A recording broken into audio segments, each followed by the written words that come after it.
Good morning and greetings from Slovakia. I am truly honored to be awarded the Water-Smart MEP Award for my work on Industrial Emissions Directive revision by Water Europe. It would have been a great pleasure to receive it in person at today's Water Europe event. My absence is actually due to no less than my engagement in Slovakia related to water and water ecosystems of the River Poprad. Since the start of the work on the directive, I was somewhat intrigued about how we went along for so long without properly considering water in the industrial environment.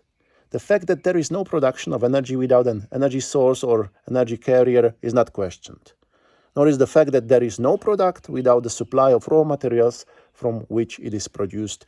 Yet the notion that without water there is actually no industrial production at all is difficult to be grasped. Number of EU countries are under significant water stress, experiences unprecedented droughts and water deficit.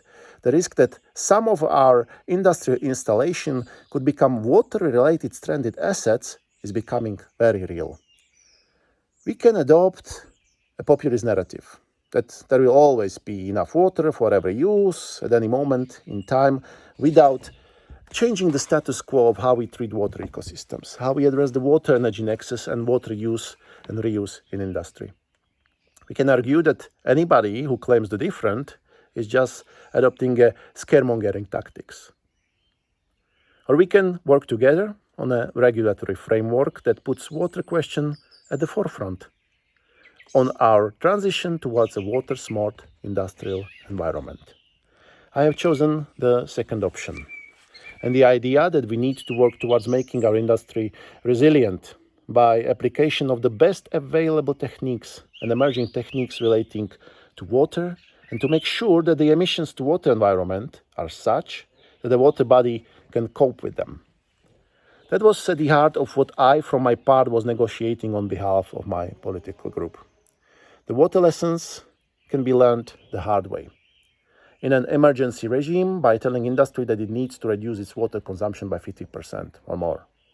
Or we can present a timely framework that considers water a key element in the equation and make sure that where the forum of relevant experts identifies best available techniques related to water use efficiency, reuse and recycling, we should see these being applied.